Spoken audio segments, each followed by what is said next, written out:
Welcome back to another episode of Becoming an Online Sales Queen. I am super excited to have a gorgeous guest with me today. We've got the lovely Bec Christian, who is a mindset consultant, and I'm going to let her introduce herself in all of her glory because I definitely will not do her justice. She's absolutely incredible, and I cannot wait to unpick with you in this episode all the nuances of getting visible, feeling safe to be visible, like really putting yourself out there from an embodied identity point of view.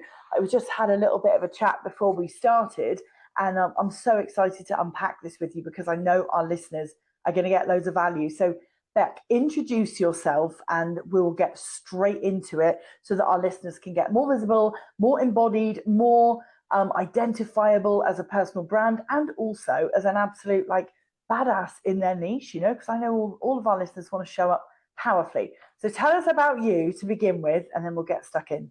Oh, thank you so much for that introduction, Rach. I did not expect that. So, my name is Bec. I'm a mindset consultant. I'm a timeline therapist, and I predominantly work with a lot of female leaders, whether they be in their high-end corporate career or whether they are an entrepreneur. And my whole mission is to create more healthy, regulated, wealthy women. Love it. Love it. That is what we're here for. Regulated is not a word I often see in people's content, especially not when they're talking about getting rich, getting healthy, getting wealthy, all the things. So talk to me about that. What do you mean by regulated? So when I talk about regulated, I mean, I know we might often hear the words of like a regulated nervous system.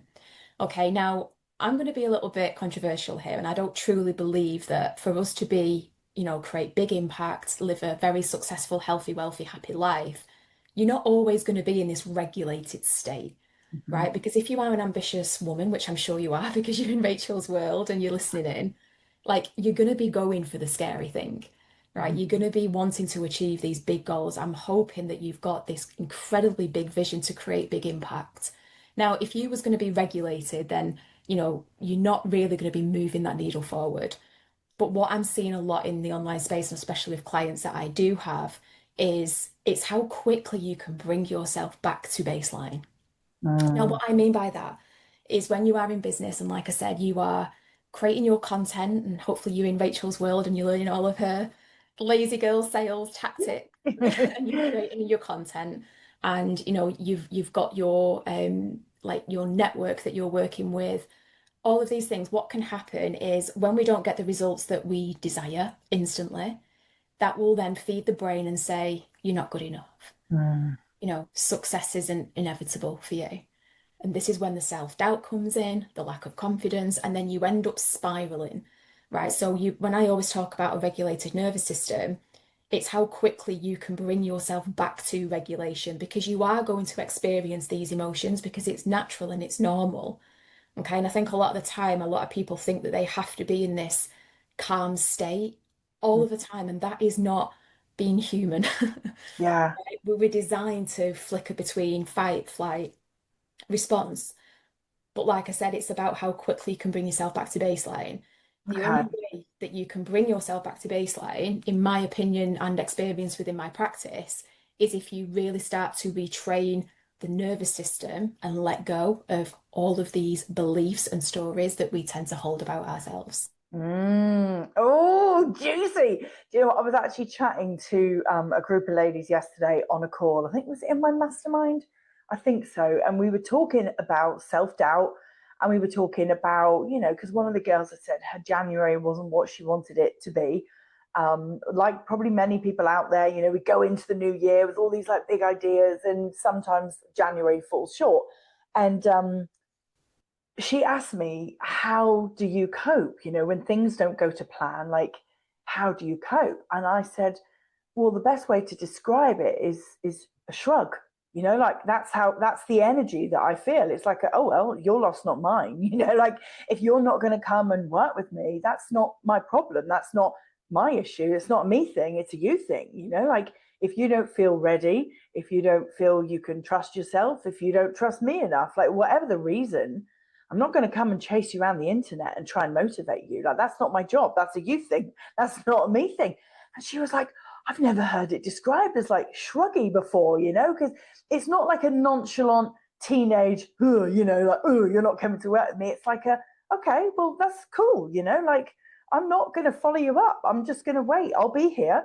My business is here for the long term. I'll be here when you're ready, but I certainly am not going to come and beg you, like, and a few of the girls were like quite mind blown because they were like, what a great way to like think about someone saying no or like something not going to plan. So is that what you mean by regulated? Well, yeah, because you're very rooted in who you are. You're very self-assured. You've built a positive self-image and you have mastered the art of letting go. Yeah, I feel like I have. So Yeah. you're not attached to the outcome. And this is when I always speak about, I have this term in my, I mean, if my limitless world, if you're in that or if you've known of that, I always say how you do one thing is how you do everything. Mm. So when you've got a anxious attachment, for example, now I discovered I had this through ex-partners. I had this very anxious attachment, didn't want to be left, like Right. all Okay. like feeling this anxious thoughts, if you will. That was leaking into my business in the early stages. So I used to have this kind of like unconscious needy energy. Why Yeah. does nobody want to work with me? What's wrong with me? Like, this Yeah. energy, if you will. And when you create that energy, you're just going to keep attracting more and more. Mm. Yeah, that's what we were talking about yesterday. We were talking about that like pick me vibe, that Yeah. sometimes comes through your content. And I do feel like I've kind of mastered that. It's not a me thing, but it hasn't always been that way. It's definitely a learned skill, not a life skill. Like in my corporate career, I was definitely like needy. I needed the validation. I needed to be chosen. I would love nothing more than to have people, be trying to get through to me on the phone because they needed my advice. That feeling of being wanted, it really Yeah. made a difference for me. Whereas now I feel like I may have recovered from that a little bit. Well, you've Not healed in that through I it. don't want to help anybody, but I don't need it for me to feel good. I don't need it. And so yeah, maybe that does give off a different vibe. It 100% does, and that is why you're so successful, right? And I've studied success for as long as I can remember now, even when I was in my corporate career, when I used to work for an airline. And I think when you master the art of letting go and you start to heal these wounds, such as anxious attachment, you might even be avoidant, So when Mm-hmm. people start to avoid certain things and there's like that they're pushing it away. And when you Yeah, start to heal like the visibility wound, the fear of being seen, yeah. accepting yourself for who you are. Because here's the thing, people only know themselves at their conditioned self. So Okay, tell us more about what I that. mean by that is your paradigm, which is your thoughts, beliefs, and actions, right? It's what's stored in the unconscious mind. Right, so between the ages of 0 to 7 is our imprint stage. So that is when our unconscious mind is completely wide open and we absorb pretty much everything around us. When we get to the ages of 7 to 14, this is our modeling phase, right? So part of the unconscious mind is still open, and this is when we start to model other people's behaviors that we look up to. Mm-hmm. So take your mind back to when you was, between 7 and 14. I mean, if I could take myself back, it was like who was I surrounding myself with? The children in school, I was bullied quite a lot as a child, and then you start to, I guess, model certain energies and certain behaviors, and that is what then creates identity. Interesting. So when you've got these, I guess, unhealed, unconscious wounds, we're not consciously aware of them, right? Because the nervous system is here to keep you safe. It doesn't care. It's not here to make you happy, right? It's here to keep you alive. So you automatically, from such a young age, form this nervous system response of, if I say what I really want to say, it's not safe because you might have been bullied for saying something, or you might have been told little girls are seen and not heard, for example. So Mm-hmm. we create these stories from such a young age, and it's like having a backpack, and you put all of these events into this backpack. And that's why I often help women between the ages of 30 to 50 years old, because they have built up all of these beliefs and it's all conditioning. They got a heavy backpack. Heavy backpack. So it'll be the smallest thing that tips them over the edge. Mm. And I see it time and time again. And that's why I just absolutely love timeline therapy. It's the modality that I use. It's my vehicle because it gets fast results because you access a part of the brain called the amygdala. And this is where we process emotion and memory, right? So memory is always stored in the unconscious mind. We process the emotion that's been stored in the body, which then reprograms the nervous system and the biochemistry to Mm. make your perception of the world change. Okay, so let's say some of the girls listening to this now who maybe know that they should be posting more frequently or showing up face to camera in their stories, or maybe they know that they would make more sales if they did a live masterclass, but they're afraid, and they're maybe like running this track in their head of like, oh, what if no one shows up? What if I don't get picked? What if it's a flop? What if it's embarrassing? What if I get judged? What if I get laughed at? Like, what you're saying is that stems back to their backpack that they built when they were between 7 and 14, and that you help them through your timeline work and your tapping work. You help them to open up the backpack and see what's in it, and talk to us about how would somebody listening to this who knows that they're carrying this visibility wound, knows that they should be doing more, and that if they want the results they really want and deserve, doing more to be visible is what's going to change the game, and they just physically can't. What do you do with them? How do you support them? So when we self-sabotage that way, so in the sense of I should be doing this, I know I should, Oh that yeah. is usually attached to shame. Okay, so we shame ourselves when in fact, when we have the perception of, self-sabotage is actually a form of self-soothing because you are soothing an unmet need Mm. from way back, right? So from childhood. Now, the beauty of timeline therapy and why, I mean, I've had a lot of therapy. I've had CBT, talking therapy, like you name it, I've tried it. I actually had my own timeline therapy when I was 30 years old. I'm nearly 40 now. And it was the one modality that just changed how I felt, right? And I always like hone in on this because therapy is great and it's got its place. But when you are talking about the same problem again and again and again, you are not reducing the emotional charge that is connected to the memory, right? Or the problem. Yeah. So timeline therapy is content free, and this is why I love it because you don't come to me and have to go over the same problem and talk about it. And, I try and reframe your mindset. I actually get access to your unconscious mind. It's an imaginative process, so we work very much with your imagination and your memory. Your body and mind will only bring up on the screen of your mind what it feels comfortable to do so in that moment. Mm-hmm. Right? So I think sometimes when you're dealing with people's trauma, people see trauma as this big catastrophic thing, Yeah. when in fact I work predominantly with little t trauma. So all of the times you never felt good enough, all of the times you were scared to say what you really wanted to say, Mm. all of the times you felt stupid, all of these little things that again with that backpack just end up weighing you down and down and down. Right. So when we work with timeline, we go into that, we reduce the emotional charge because it accesses a part of the brain called the amygdala, which is where the emotions run the show. And then we process that emotion. You take the positive learnings, so you will naturally feel lighter. The emotion, the negative emotion has been processed, and you have a new perception because perception is the name of the game, right? How you see everything is how you will get results. Yeah. Yeah. Oh, wow. Fascinating. And I can't help but like when I'm hearing you talk about this, I can't help but think about, like as a little girl, like you said, between 7 and 14, that's probably the most traumatic period of my life. Like many people, I think, like you look back to childhood and you can see things that happened. I had a very traumatic childhood, like very traumatic, Mm. and I've never really had any full-on therapy. But I do think that as part of that, I've kind of like healed myself in that part of the trauma was me learning that if anyone's going to look after me, it's going to be me. Mhm.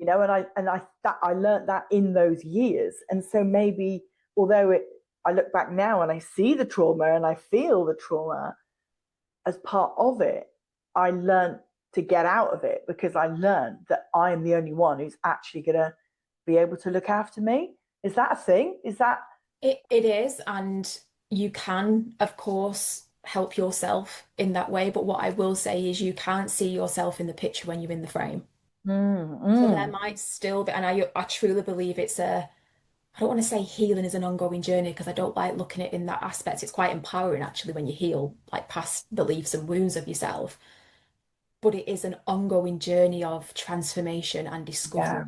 And the Mm, way I like to see it is, you know, I can't always see, and this is the thing, like I can't see my blind spots, right? And that's why mentorship and, therapy, if you will, is quite transformational in that aspect of it. yeah. Because you'll always think you're dealing with the tip of the iceberg when in fact you need to kind of, if you're feeling safe, again, it's always about feeling safe with the right practitioner, in my opinion and Yeah. experience. You're only going to get the results at which you believe you will. Yeah, for sure. And I think it's just kind of allowing the practitioner to guide you to that place in a safe environment for your body to actually be able to breathe and release. So Yeah. yes, you can absolutely. I mean, I've done a hell of a lot of self-work on myself, but there'll be some times when I think it's because I'm so deep rooted in this work and I know that if I'm coming up against something, I'm like, okay, this feels a bit icky here. What is going on? And if I can only self-regulate so much, I will automatically then obviously have like a timeline therapy session, for example. Yeah. But you can very much build on your awareness with the self work that you do.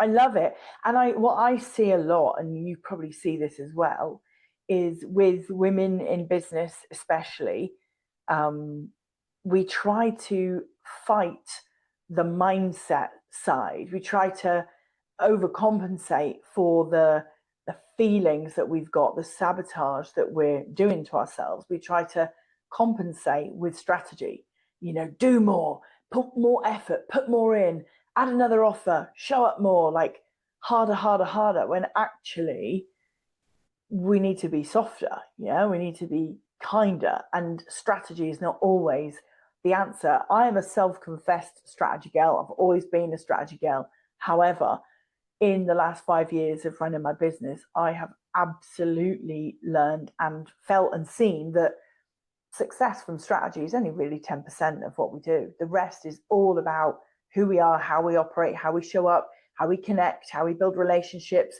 how we self-reflect, how we move through difficult times. It's all mindset stuff. So, you're going to be a billionaire. I just know the potential of people, and I'm Yeah. all about high peak performance. Mm. A lot of my clients that come to me, and it's something that I've always noticed is they know their edge. Like they know their edge because they're ambitious and they want more, they're hungry for more. But then they'll always come to me and they say, not that I want more, but it's like I've got a desire for more. Yeah. There's a Yeah. difference. And it's like, so we find their edge and I just walk them that little bit further. Oh, Right. And it's just these incremental shifts. And I never work, I mean, I'm all about quantum shifting. I study quantum physics, like I'm massively into frequency work. And I do believe in the quantum leap and the quantum jumps. And there's also the quantum crumble before the quantum leap, right? When we have like the meltdowns, if you will. But, yeah. it's for me, it's about who you are being when nobody is watching, Mm. right? That's the most important bit. And I think when you start to understand healthy masculine and healthy feminine energy, right? That's when you are coherent. That's when you can start to move with the ebb and flow from an energetic perspective and then start attracting the things that you actually want to attract. Yeah. Yeah, Yeah. and like I Yeah. said, Yeah. the strategy is important. It absolutely is. We all need a plan. We all need to know where we're going. Otherwise, we're just gonna, have wishy-washy goals and get wishy-washy results. But Mm. it's who you're being. And like I said, you only know the conditioned version of yourself. You might have done a lot of inner work on yourself, right? And I really support that and just keep going because you find your edge and you just keep walking that bit further. Yeah, I love it. So, if we were to give the ladies listening some practical steps, so let's say that they're listening to this and they see themselves in the story, they've maybe heard us share something that they know is a track running in their head. What practical steps would you give them for, let's say, the way they start their day? I have this little acronym kind of flow, if you will, and framework that I use with my clients on just building new habits.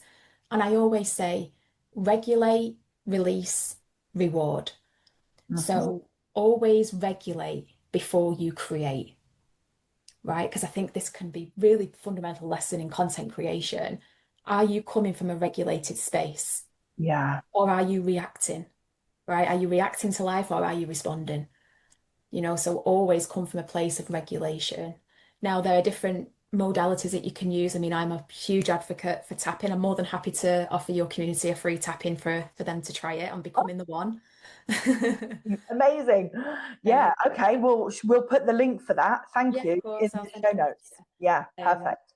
You've got things like, you've got your breath work, you've got your movement, those types of full body practices. When you was talking about shrugging, you can actually do body shaking because that is literally getting any negativity away from you, right? If that's Yeah. your I've done that on a retreat before. We were all like yeah. crazy women, like And shaking it's so everything true. around. It's so true because I mean, I'll say this very quickly, but when you go to, sorry, when you've got like say a deer in the forest, for example, and it's been fighting or trying to find food for its family, it will always shake off anything, I Yeah. guess, this negative trauma that they've experienced before they go back to the family.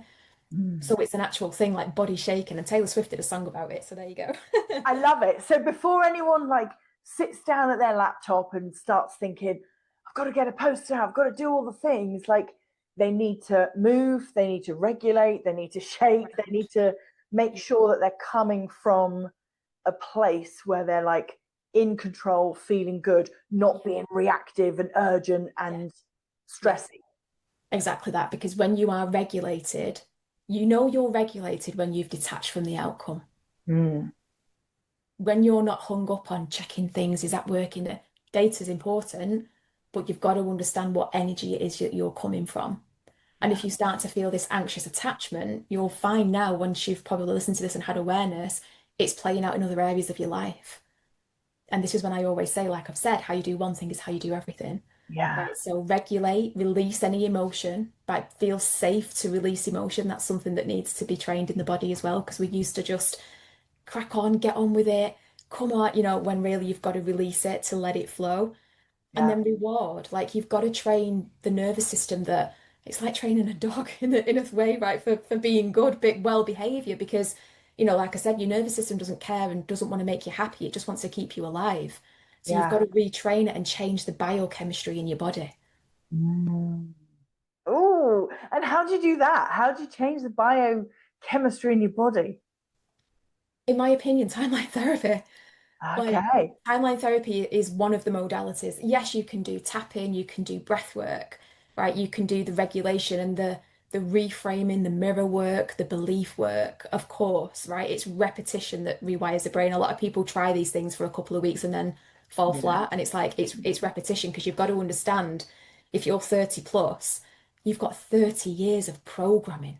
Yeah, a Right. lot. That ain't going to change overnight. And I do believe in miracles, right? And I'm here to live a big, expansive life. But you've got to meet yourself where your feet are at, and you've got to be patient, and you've got to have compassion for yourself in the process. Mm, yeah. Yeah, we talk about morning routine a lot, like in my mastermind, in the groups that, I run. We talk about getting ready for the day. I will always talk about even, like the moisturizer you wear, the jewelry that you put on, like the outfit that you wear, like how you get ready, the perfume, like just anything to do with how you prepare for the day. Because I believe that that creates such a movement, such an energy in how you show up. Like even to the point where I'll like say to the girls, if you can't look at yourself in the mirror, once you're ready, you've done your hair and you're like, come on, girl, let's go. If you can't look at yourself and smile and say, it's going to be a great day, we're in control, we know what we need to do, we've got priorities, the calendar's not too packed, I know exactly how I'm going to reward myself by the end of the day for the things that I'm going to get done. If you can't do that in the morning, you're not ready to go sit at your desk. So it sounds like we're talking like similar things. It's just I do it with like hair and makeup and But that's perfume. part of it, Rach. That's part of Yeah, building the self-image. Because yeah. I mean, I'm massively into weight training. I love the gym. I've just got into reformer Pilates as well. And Have for you? me, I'm like, new gym wear, new fresh white Yeah, yeah, trainers, like makes me feel good and I perform better. you know, I've been studying some flow performance as well. I'm going to look into doing that qualification actually, but understanding the mind and how you get into flow, because a lot of the time people be like, oh, I just haven't got the motivation. And I'm like, if you rely on motivation, you ain't going to go anywhere. Yeah, Right? yeah, This is when you have to have devotion. You have to be completely and utterly connected and yeah. have internal momentum. And habits, right? It's a Yeah. lot of it is habits. I've just done so many things, repetitively that you don't think about it anymore, and that creates a safety, doesn't it? When Yeah. you've got a It habit does. that's developed, it creates a safety. So Yeah. for all the girls listening to this, I hope that you're taking notes, because if you are one of the people, and I know you're out there, that you roll out of bed in the morning, phone in hand, and you're like making a quick coffee, flipping up the laptop and getting straight into Canva and stressing out about your social media or something that you didn't do from yesterday or someone you need to get back to. You're stressing out before you do everything that Bec's saying and getting regulated and getting properly like ready and equipped for the day. Then it's no wonder that you get to the end of the day and you feel just as stressed as you did at the beginning, Mm. because you haven't come from that place of feeling in control and in command of your time. And I think it's habits that really set us up, Oh, like really set us up. I always talk about millionaire habits in my Mm, community as well, because it's not what you're doing, it's who you're being. yeah, And a lot of this comes down to self-trust, because a lot of the time we start a new habit and then we fall off, and then all that is doing is telling yourself that you're not good enough because you don't trust yourself enough to follow through.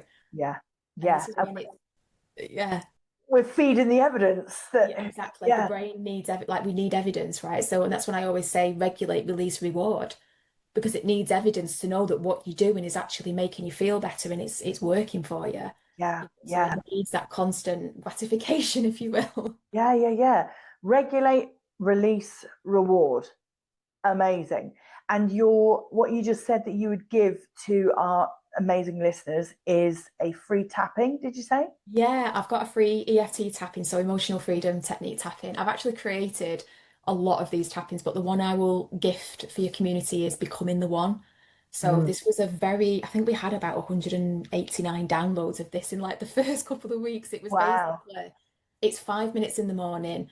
I've activated it with some really intentional music behind, because I always believe music will activate you, and it gets you into the energy of believing and changing your mindset on you are the one, Yeah. right? Whether that be the one like leader of your own life, the one in business that they come to, like it's just whatever the one means to you, because when you start to feel it, and if you can see it in your mind, you can hold it in your hand. Yes. Oh, well, you are the one. Thank you so much. Like, honestly, amazing. We've had a little like brain science lesson. Like, we've talked about habits and an incredible gift for everybody listening. So, thank you so much for being here. No, thank you for having me. I've enjoyed it. Yeah. Where can everybody find you? What's your Instagram handle? My Instagram is I am Rebecca Christian. I do tend to hang out on Instagram more than I do on LinkedIn. So yeah, come and say hello to me on there. Yeah, amazing. Well, we'll put the link to your socials below this episode in the show notes as well. And if you are here as a repeat listener, thank you so much for coming back to becoming an online sales queen. And if you're brand new, if this is the first time that you've listened to the show, thank you. Give it a like, give it a subscribe. We run on all the major podcast platforms, and we also publish on YouTube as well. So yeah, give that a follow as well. I'd love to grow the YouTube. I'd love to get more people in our YouTube community. So thank you again, my darling. Like, really appreciate you being here and sharing all the good stuff that you shared. And yeah, I will see you very soon.